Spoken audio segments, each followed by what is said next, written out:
Hola, muy buenas a todos. Mi nombre es Ignacio Araya Huerta, estudiante de la Universidad Católica de Valparaíso, y hoy día veremos los tipos de memoria en una computadora. Antes de hablar de qué son los tipos de memoria, tenemos que entender primero qué son las computadoras, ya que hay que partir de lo más simple a lo más complejo. Desde hace años que las computadoras nos rodean. Están en todos lados, en las casas, en los colegios, en las oficinas, etc.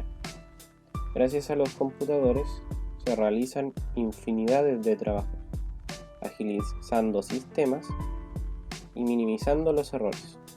Un computador, o también llamado ordenador, es una máquina electrónica que por medio de programas puede recibir, procesar y almacenar información y datos de distintos tipos, como imágenes, textos, programas, sonidos y mucho más. Al ser muy veloces, se les utiliza para procesar datos y resolver problemas, que de otra manera llevaría mucho más tiempo en resolver. Ahora que entendemos mejor qué es un computador, podemos pasar a saber o a comprender qué es la memoria en nuestro ordenador. La memoria es usada para reducir los tiempos de carga en un equipo. Imaginemos el caso donde tenemos un procesador que pide distintos tipos de información, como abrir un video o escuchar música.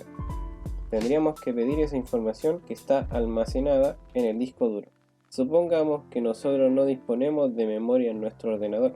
El procesador pediría que le envíen datos específicos, los cuales tendría que leer directamente del almacenamiento que tenemos. Los discos duros son mecánicos, lo cual hace que los tiempos de lectura y escritura sean bastante lentos. De hecho, es el dispositivo más lento de todo el ordenador y estaríamos una eternidad esperando a que se ejecute una sola acción de nuestro ordenador. Por esto se empezaron a desarrollar memorias que puedan almacenar esa información, y cuando el procesador necesite esa información, el traspaso sea rápido. La memoria es fundamental para alcanzar velocidades altas en un ordenador, pero esto depende de muchos factores que se deben cumplir. Los más fundamentales son la capacidad de la memoria y la velocidad que esta memoria puede alcanzar. Cabe recalcar que la memoria no es lo mismo que el almacenamiento. La memoria se refiere a la ubicación de los datos a corto plazo. El almacenamiento es el componente de su computador que le permite almacenar y acceder a datos a largo plazo. Memoria RAM. La memoria RAM viene de Random Access Memory, que en español significa memoria de acceso aleatorio. Es considerado uno de los componentes más importantes de un ordenador, ya que se encarga principalmente de almacenar y ejecutar todas las instrucciones asignadas por el procesador.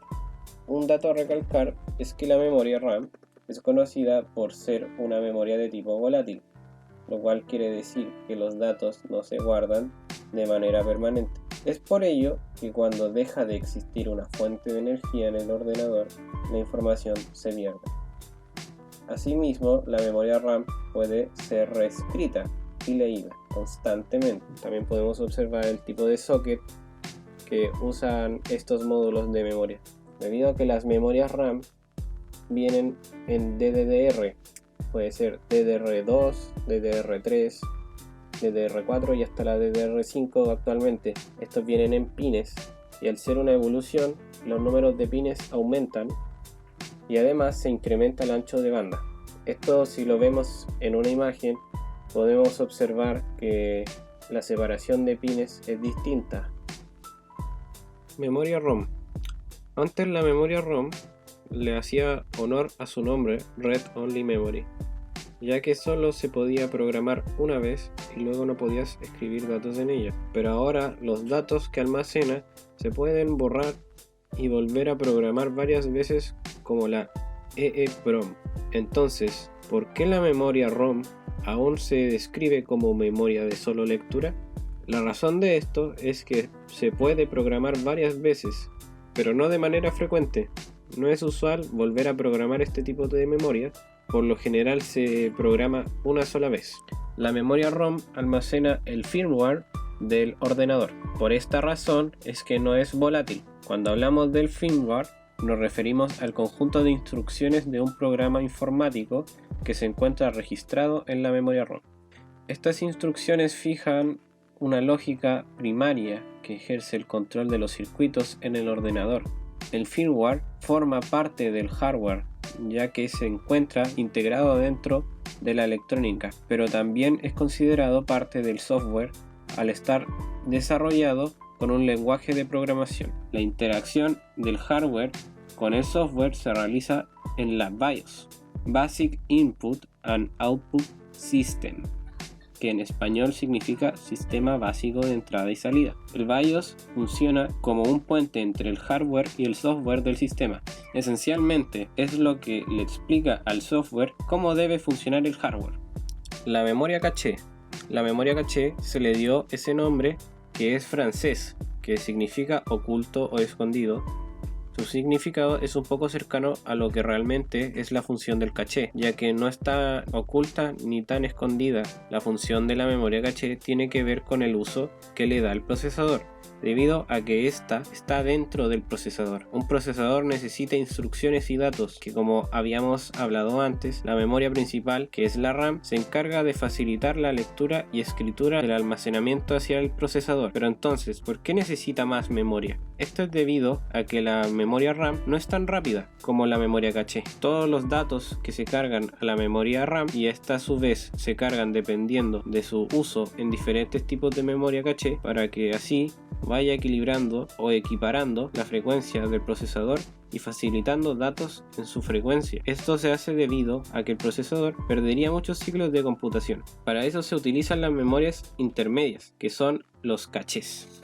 La caché es más un almacenamiento de copias de información que necesita la CPU o procesador para que la CPU lea más rápido la información que necesita procesar. Nos podemos encontrar con dos tipos de memoria caché, la caché web y la de disco. La memoria caché de la web almacena la información de las páginas que visitas frecuentemente para agilizar la carga de estas páginas y ahorrar así ancho de banda. Y la caché del disco está orientada a realizar una copia de información que se guarda en memoria que el procesador usará del disco duro.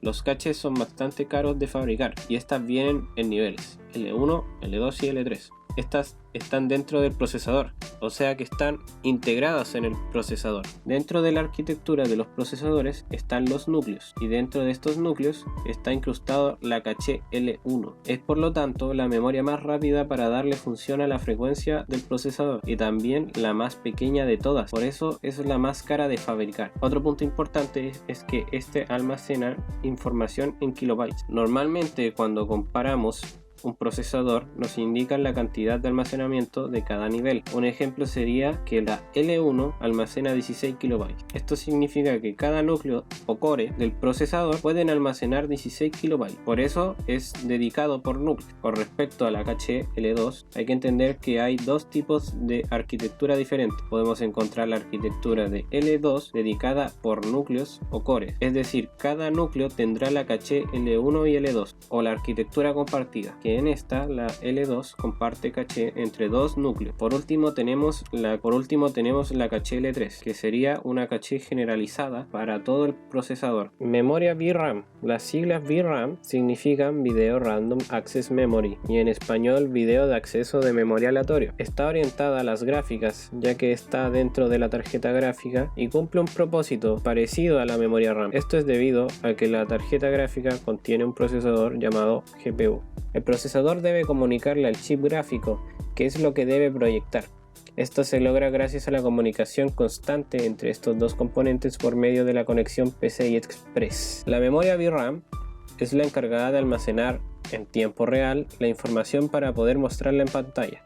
A diferencia de la RAM, esta no se puede cambiar, ya que está soldada directamente a la tarjeta gráfica. Cuando hablamos de VRAM sería más el concepto general, pero si hablamos técnicamente del chip que tiene conectado o soldado a la tarjeta gráfica, se le conoce como GDDR y o DDR. Cuando hablamos de las diferencias de la GDDR y la DDR, que sería solamente que la GDDR está dedicada a los gráficos, exclusivamente a los gráficos, debido a que estos envían 16 bits de datos, que en cambio la memoria DDR solo envía 8 bits. Esto se debe a cada ciclo de reloj. Memorias CMOS y BIOS trabajan juntos y son importantes, pero no son lo mismo. El sistema básico de entrada o salida, o también conocido como BIOS, es un firmware almacenado en un chip de la placa base. Es el primer programa que se ejecuta cada primera vez que se enciende su computadora. El Complementary Meta Oxide Semiconductor Memory, o más conocido como CMOS, participa cuando realiza cambios en la configuración de la BIOS, pero la configuración no se almacena en el chip BIOS, en cambio se almacena en un chip de memoria especial que es la CMOS.